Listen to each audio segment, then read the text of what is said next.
Toni McLoughlin.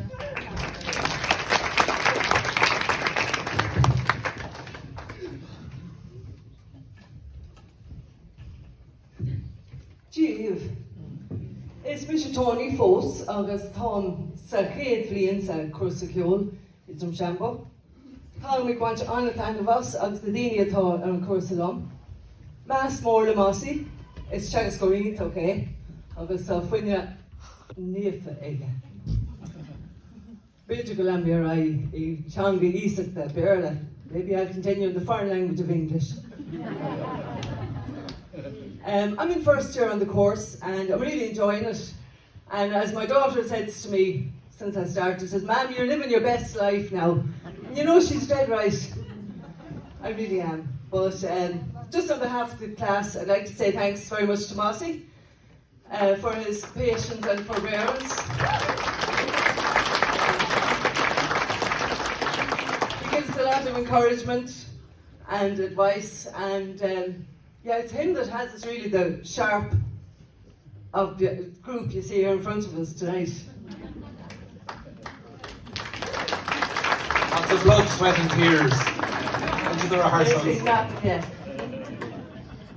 I just have a story to tell you about something that happened there a few weeks before the Christmas. One day at lunchtime I took out my phone and I looked at it and there was a message from himself on it. And the message was a short and sweet message. It had just 3 little words on it. And now, ladies, you know the 3 words, don't you? Yeah. What's for dinner? Now, in fairness, he was quite well trained when he did come as far as me. Someone else must have gone first. But anyway, and you know, he's quite good in the kitchen and that, but he does need a little bit of direction sometimes, and he just hasn't come to terms with the idea of cooking from frozen. Even if it's just a pizza. So you just have to sort of, you know, he was going to cook the dinner, so I couldn't really complain.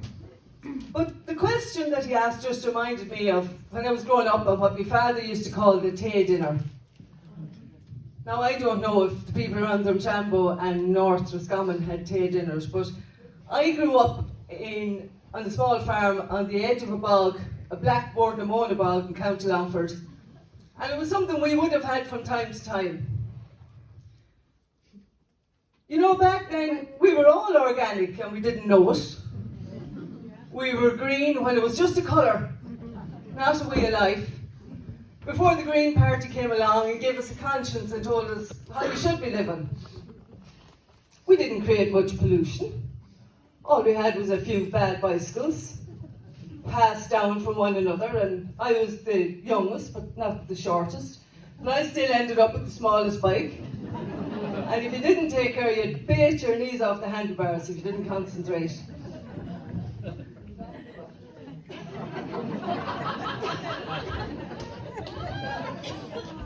Dad grew our own vegetables. We didn't have a huge variety. The spuds and the turnips, they were dug when they were harvested, and they were put in a pit in the garden, the field next to the house actually. And they were put in a pile and they were covered with an old mail bag and straw. Well, it probably was really only rushes. There was rushes around Longford.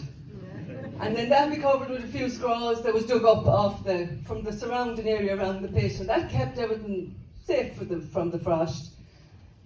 The onions then, when they were finished growing and starting to wither off, they were lifted and they were twisted. And when they started to wither off the rest of them, they were tied up with a bit of bale and twine and put into the shed, keep them away from the frost too. And as well as that, he grew a bit of kale cabbage. Now the kale cabbage, that was very hardy, and that could be left out in the ridge round the whole year round. I think it was so hardy that you'd need Semtex to kill it. Dad then had milked the cow, and he'd bring in the bucket of milk into my mother, and it was warm and frothy. And there was one spot in the kitchen floor where there was a sort of a hollow. And you used to throw a drop of milk into that for the cat. And then Mum would get the rest of the milk then, and she'd strain it into a big basin. And that'd be left up in the good room to let the cream rise to the top, as all good things in Longford do. And then when the cream had risen to the top, then when there was enough of it, she'd get it and she'd get a saucer and she'd skim it off the top and she'd put it into a bucket. And when there was enough cream in the bucket then, it was put into the churn, and we were all called upon to turn this churn. And we did. And it made a great sound. You know when you start off turning it was pure liquid, just a sloshing sound, and then as it started to thicken up, the solid sounds came and you knew you were nearly done at that stage. So then she strained off the buttermilk, put a bit of salt into it because you needed to keep it fresh, and she patted it into rectangles, and she put that on a plate, and she brought that up to the good room as well, and covered it with an old, well, it was a clean flour bag. The word came in useful for everything. If there wasn't use for that, it was a pillowcase. And that was left up because the good room was seen as being the cold room. But really, you know, if you weren't standing in front of the open fire, any of them would count as the cool room. And then I remember we got Pig. He wasn't much more than a bottom, and he used to get all the waste. Like back then, he was the equivalent of a compost heap now. You know, it was.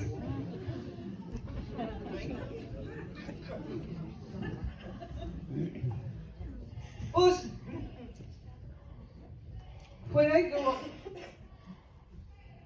the Tae Dinner in Longford was sort of a fast dinner when you didn't have time to, you know, the bacon wasn't taken out and left to get ready, and there was nothing there. Maybe the cows had broke out, or cow in the drain, or gone to the bog hole, or sheep yearning, or cow calving. Could be anything. But it always involved, as the name suggested, it involved a mug of tea. And you'd have that with something fried. Now, there was always spuds over from the day before, so you'd have the spuds fried with an onion out of the shed. And along with that then, you'd have a bit of the pig that was in the tea chest and salt under the table. And he hadn't gone in there on his own. He was covered in salt, and you had to lift out the table to get at it. And you'd cut off many rashers as you needed. And you'd wash them as best you could, but really, you know, you needed to steep them for a couple of hours to get all the salt out of them, but you didn't have time for that, so you fried them on the pan, along with everything else, and you ate it, and it was lovely and tasty. But you'd be thirsty for a week after it. You would. And I often think that, I know, I can't understand why, I'm not a bit better preserved myself with all the salt that I had when I was growing up. But getting back to himself, sorry Brendan, and today's dinner. I just thought to myself, now there's no pig under the table in a tea chest in our house anymore. But we do grow our own vegetables. We have a much better variety. We've a little bit of a polytunnel now, we're posh. We freeze any vegetables so they don't go to loss. We even have a few grapes. No. Yeah, we don't make wine, but you know. But I just thought, today now when I'm going home, I'll go round by Drumcong on the way home, and I'll call into Cardiff's, and I'll get a pound of rashers, and we'll have a Tae Dinner. And we'll remember the people and the times from long ago. Is this Ceol Ó Chroí, Gura Mahagan?